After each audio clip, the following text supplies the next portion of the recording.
So we're happy to have done more stops here. Got a big day tomorrow. We're going to get up closer to 99 counties. I saw that Donald Trump did an interview where he said that he built the wall and had Mexico pay for it. And, at some point, the gaslighting is just so ridiculous. So a month ago, he was in Iowa saying, well, he didn't have Mexico pay for it because there was no legal mechanism he could have used to do it, even though in 2016 he was very clear he was going to have Mexico pay for the wall. I've pointed out you can tax the remittances, which is what we'll do. That'll raise billions. You can do it. Then he said last week he only promised to have Mexico pay for a piece of the wall. You roll the tape at 2016. I don't remember just a piece. That's not what he said. So now he's saying he actually did it. But if he did it, we would not have 8 million illegal aliens coming into this country. The whole purpose of building a wall is so that you don't have this many people coming. So that is not accurate. That's like whizzing on my leg and telling me that it's raining. And we just can't accept that. We need results. And if you're saying you already did something you didn't do, then what does that mean going forward? So I'll get that job done, but we're not going to delude people and try to tell them that you did it when you didn't do it. You got to be honest with the people, and I think people are sick of the nonsense. Yes, ma'am. So this is actually not specifically about the veterans event, but I noticed that you've been talking a little bit more about school choice, and particularly a federal school choice thing. Obviously, that's been a big deal here in Iowa politics. Can you tell us more about your plan for school choice at a national level?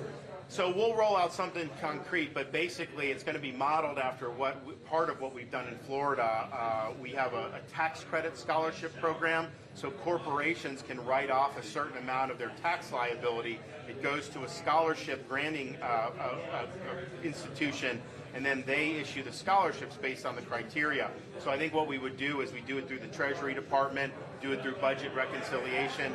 You would have a certain amount for scholarships. You'd set the criteria. But, in Florida, we get 100,000 students for $1 billion a year, scholarship and administrative costs.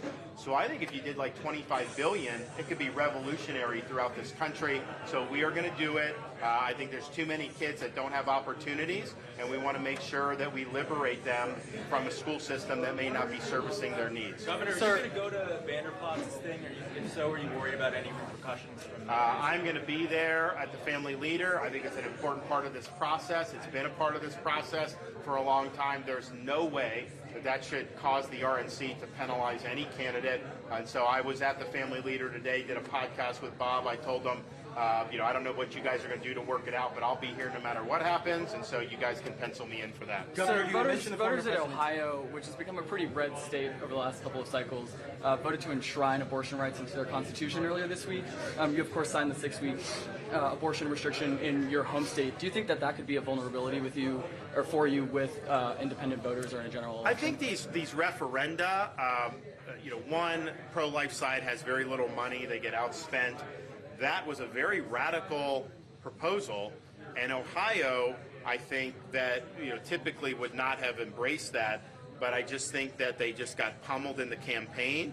And so I've said already publicly, pro-life movement, these referenda have been a whitewash, and I think part of it is that it's an uneven playing field. They're not putting money in. You got to campaign. You got to articulate what you believe in. I don't think most people in Ohio actually want to see abortion up till birth. I don't think that they think that minors should have a constitutional right without parent involvement at all. And some of the things that were in that, it was pretty extreme. Governor, you and Nikki Haley report that you raised quite a lot of money after the debate.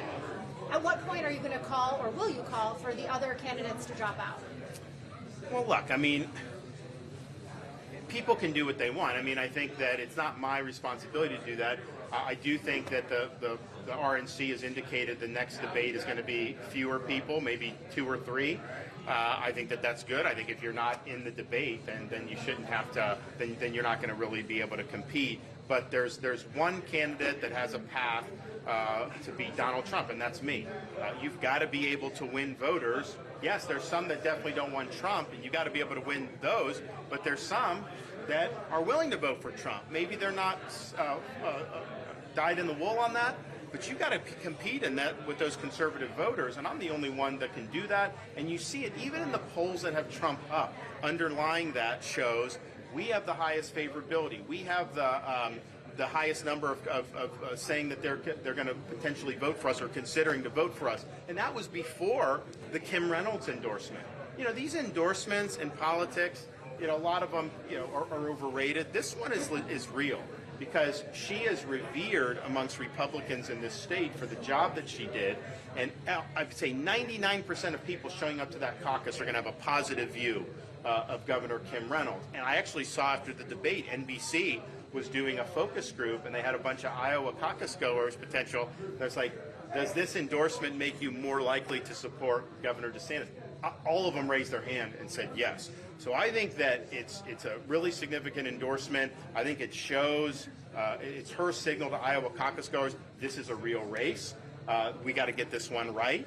And I think you're going to see a lot of good stuff out of us over the next few weeks, leading into December and that next debate. And then I've called publicly, we need to do a debate in Iowa. We should do it. We should partner with local media.